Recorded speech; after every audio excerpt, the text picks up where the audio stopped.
നമ്മളെ സഹായിക്കാൻ തീരുമാനിച്ചു.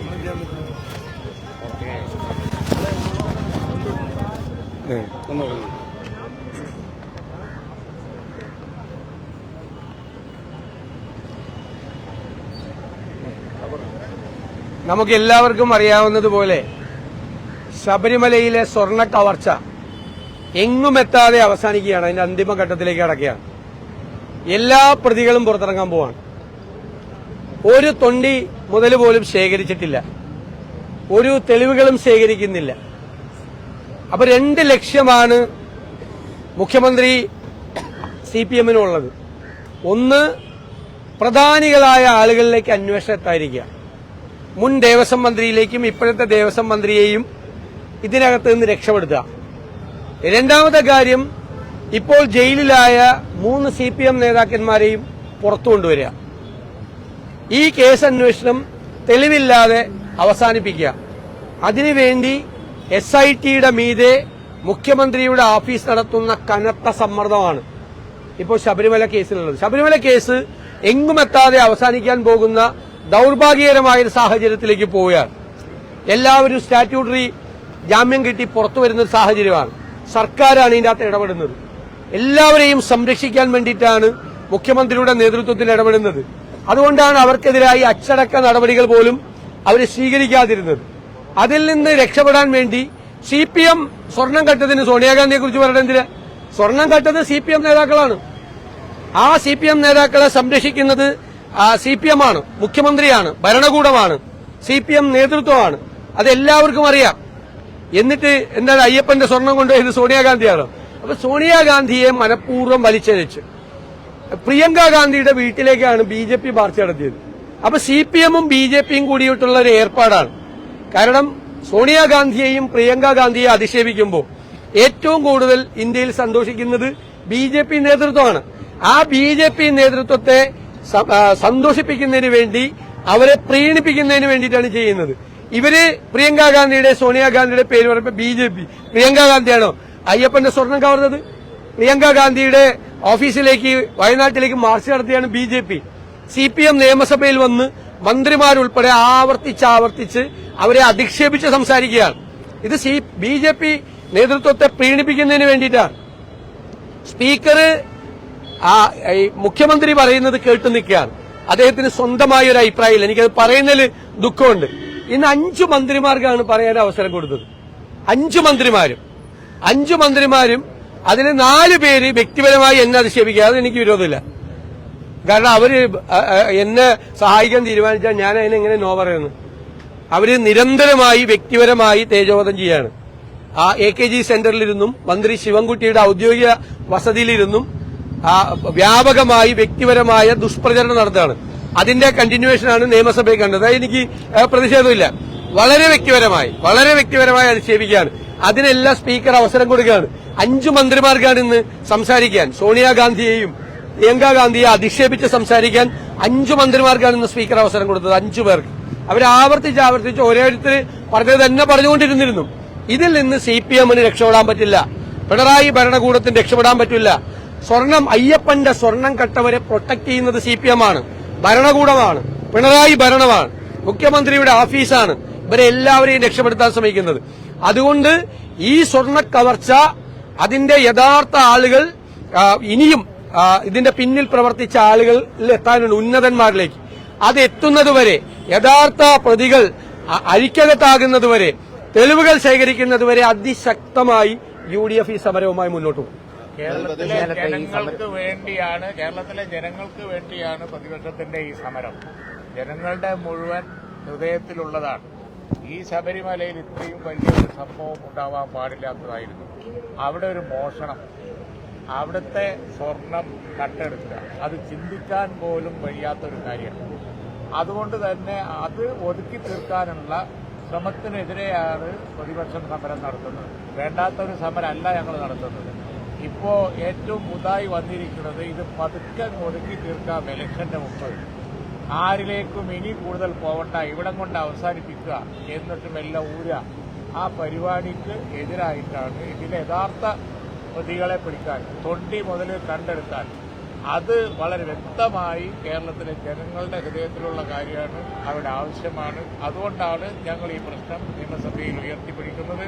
അതിനേക്കാൾ വലിയ പ്രശ്നം പലതുമുണ്ട് എങ്കിൽ പോലും കേരളത്തിൽ സംഭവിച്ചുകൂടാത്തൊരു കാര്യമാണ് ഈ സംഭവിച്ചിരിക്കുന്നത്. അതുകൊണ്ട് തന്നെ അതിന്റെ പ്രാധാന്യം ജനങ്ങൾ മനസ്സിലാക്കും.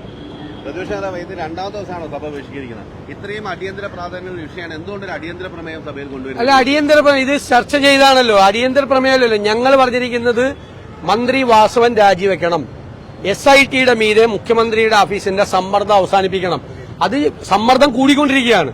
SITയുടെ അന്വേഷണം വഴിയിലാവുകയാണ്.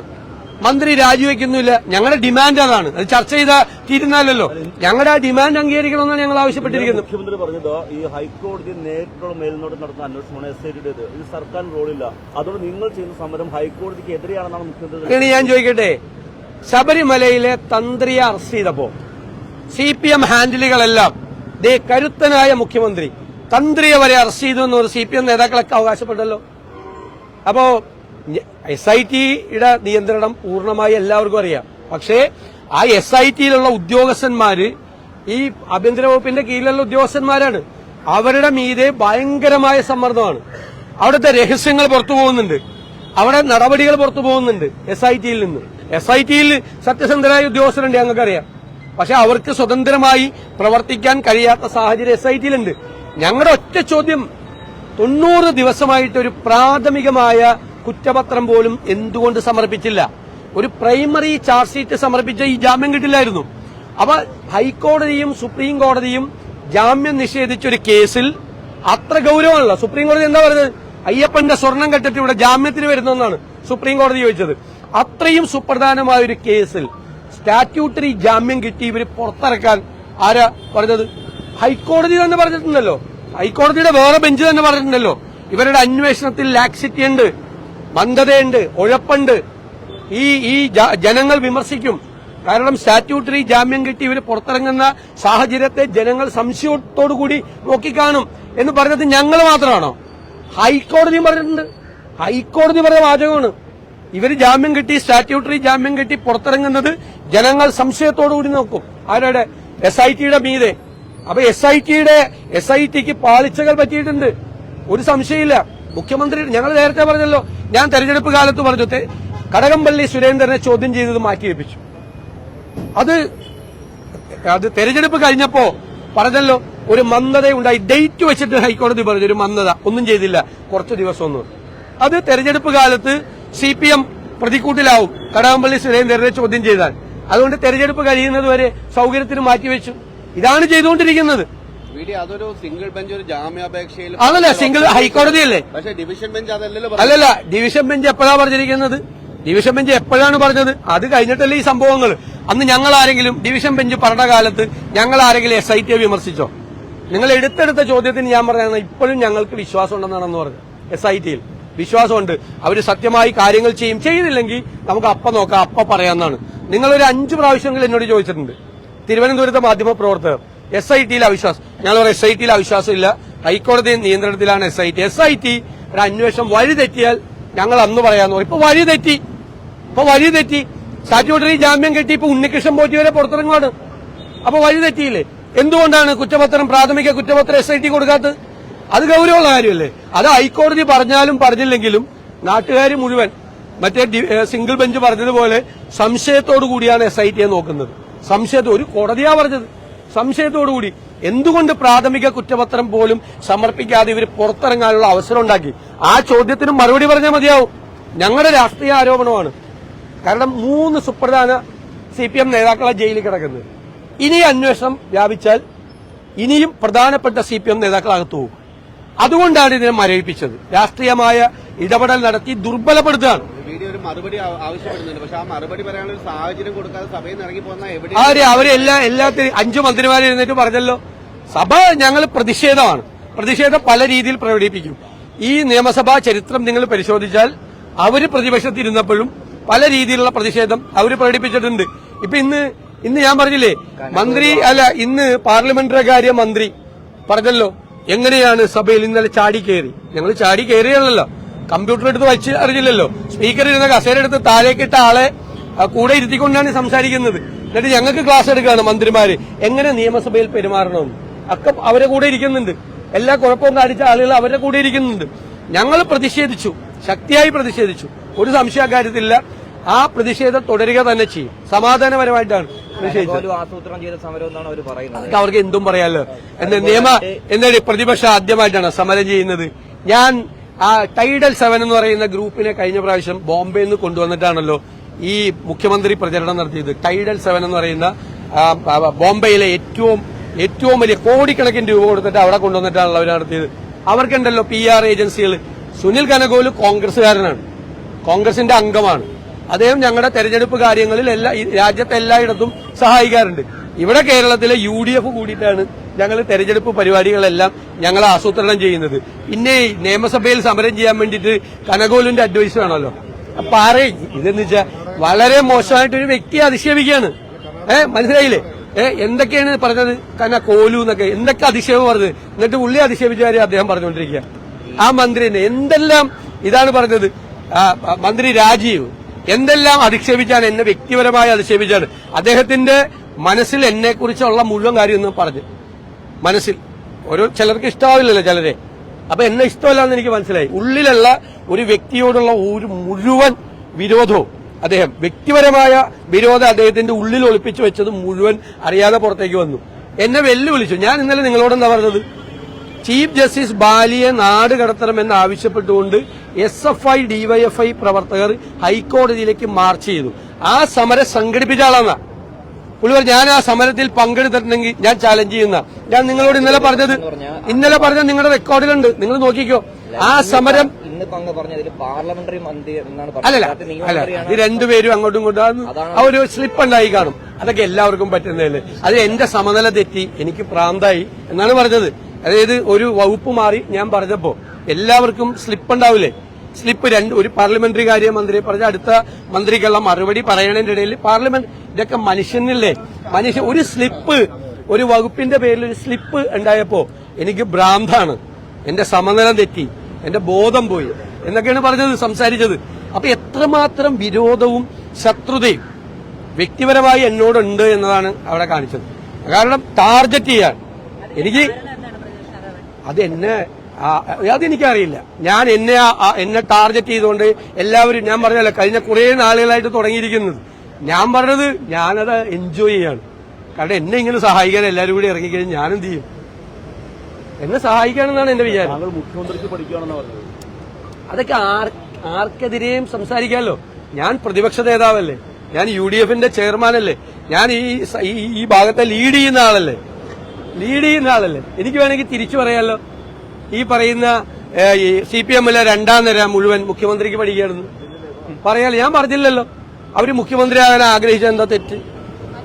അല്ലല്ല, അതൊക്കെ വ്യക്തിപരമായ വിരോധമാണ്. ഈ മുഖ്യമന്ത്രിക്ക് പഠിക്കുക തുടങ്ങിയ കാര്യങ്ങളൊക്കെ വ്യക്തിപരമായ വിരോധമാണ്, വ്യക്തിപരമായി ടാർഗറ്റ് ചെയ്യാണ്. ഞാൻ എന്നെ ഇത്ര ഭയപ്പെടുന്നുണ്ടെന്ന് എനിക്കിപ്പോഴാണ് മനസ്സിലായത്. ഇന്നലെ ഈ ബാനറിലെ വടിയൂരി അടിച്ചു എന്നാണ് സ്പീക്കർ പറഞ്ഞത്. അടിച്ചത് ആരെന്ന് അറിയാമെന്നും അതൊക്കെ നിങ്ങൾ പറഞ്ഞല്ല, അസംബന്ധമാണ് പറയുന്നത്. വടി വെച്ച് ഒരാളെ അടിച്ചിട്ടില്ല, അസംബന്ധമാണ്. സ്പീക്കർ പറഞ്ഞത് അസംബന്ധം. ഇന്നലെ മുഖ്യമന്ത്രി പറഞ്ഞ സ്പീക്കർ കണ്ടില്ല എന്നാ പറയുന്നത്. സ്പീക്കർ കണ്ടില്ലാന്ന് പിന്നെ എങ്ങനെ സ്പീക്കർ ഇന്ന് അത് പറയണം? സ്പീക്കർ കണ്ടില്ലാന്ന് ഇന്നലെ എന്താണ് സ്പീക്കർ പറഞ്ഞ നിയമസഭയിൽ? അതായത് സ്പീക്കറിന്റെ ചേംബറിൽ വിളിച്ച് ചർച്ച നടത്തേണ്ട ഗൌരവമുള്ള ഒരു പ്രശ്നം ഇവിടെ ഉണ്ടായിട്ടില്ലെന്ന് പറഞ്ഞു. ആണോ? ഒരു പ്രശ്നം. സാധാരണ സ്പീക്കർമാര് സഭ സംഘർഷം ഉണ്ടെങ്കിൽ സഭാ നടപടികൾ നിർത്തിവെച്ച് സ്പീക്കറിന്റെ ചേംബറിൽ എല്ലാവരും വിളിക്കും. ഇപ്പൊ വിളിച്ചാൽ മുഖ്യമന്ത്രി വരില്ല, മുഖ്യമന്ത്രി അതിന് തയ്യാറല്ല. മുഖ്യമന്ത്രിയെ ഭയന്നിട്ടാണ് ചർച്ചയ്ക്ക് വിളിക്കാത്തത്. ഇന്നലെ ചർച്ചയ്ക്ക് വിളിക്കാത്ത കാര്യം എന്താണെന്ന് ചോദിച്ചപ്പോ എന്താ പറഞ്ഞത്?